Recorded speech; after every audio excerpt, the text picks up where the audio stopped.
Hello' guys, জনাইছোঁ এড্ৰি grade 3 আৰু grade 4 সম্পৰ্কীয় এটা বিশেষ খবৰ, যিটো অসমৰ মাননীয় মুখ্যমন্ত্ৰীদেৱে জনাইছে যে এড্ৰি গ্ৰেড 3 আৰু পিছলৈ যি গ্ৰেড 4 পৰীক্ষা হ'ব সকলোৰে কাৰণে বহুত দৰকাৰী। যে এটা বিশেষ কথা সকলোৱে জনাটো বহুত দৰকাৰী, নহ'লে প্ৰাৰ্থী এজনে বহুত ডাঙৰ এটা বিপদত পৰিব পাৰে।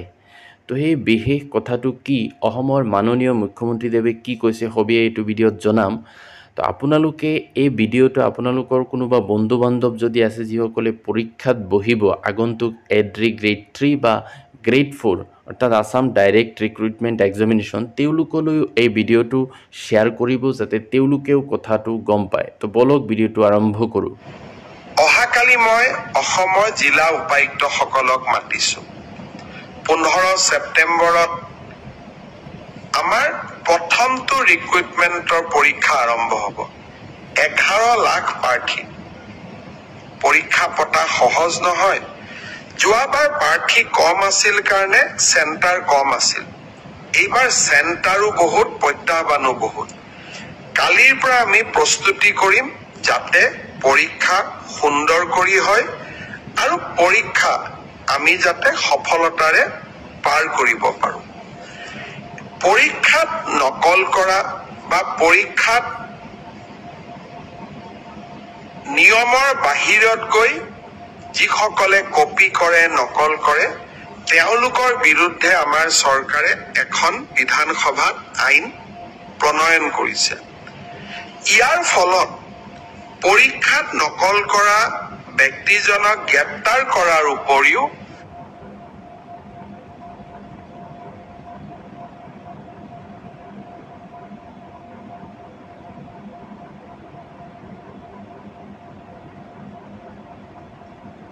তেওঁৰ ঘৰুৱা সম্পত্তিসমূহো চৰকাৰে অধিগ্ৰহণ কৰাৰ এক ডাঙৰ ক্লজ এই আইন কেইখনত আছে।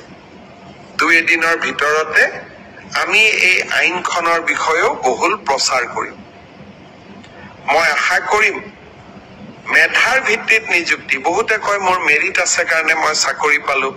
বহুত এতিয়া ফেশ্বনো এটা আছে যে আমি বিজেপিক কিয় ভোট দিব লাগে, আমিতো মেৰিট আছে কাৰণে চাকৰি পালো। মই এটাই কথা কম, মেৰিট আৰু মেৰিটৰ ভিত্তিত পৰীক্ষা পাতা এই পংকিলতাৰে ভৰা সমাজত ইমান সহজ নহয়। এক প্ৰকাৰ অহা কালি পৰহিৰ পৰা আমাৰ অফিচাৰসকলে ৰাতিয়ে দিনে কাম কৰিব লাগিব যাতে 15 ছেপ্টেম্বৰৰ পৰীক্ষা নিকা হয়। কিন্তু মুখ্যমন্ত্ৰী বা আন মন্ত্ৰীসকলে যদি বিচাৰে পৰীক্ষা নিকা হ'ব নালাগে, মোৰ মানুহে চাকৰি পাওক, তেতিয়াহ'লে সকলো কথা সহজ। সতৰ বিপৰীতে গৈ আমি কাম কৰিছো। পৰীক্ষা নিকা হওক, আমাৰ মানুহে পাওক নাপাওক, মেধাৰ ভিত্তিত চাকৰি হওক। এই সংকল্পক সিদ্ধিলৈ ৰূপান্তৰ কৰা এটা অতি কঠিন কাম। 15 ছেপ্টেম্বৰত আমি আকৌ এটা শিক্ষাৰ্থীসকলেও পৰীক্ষা দিব, চৰকাৰেও এটা কঠিন পৰীক্ষাৰ সন্মুখীন হ'ব। মই আপোনালোকৰ সহায় সহযোগিতা বিচাৰিম। আমি কেইবাটাও টেলিফোন নম্বৰ দিম। কোনোবাই যদি কৰবাত কিবা এই ধৰণৰ বেআইনী ঘটনাৰ সুযোগ পায়, নকল কৰাৰ ঘটনাৰ খবৰ পায়, কিবা নকৰিবলগীয়া কাম কৰিব এনেকুৱা আগতীয়া খবৰ পায়, আপোনালোকে যাতে আমাক জনাব পাৰে।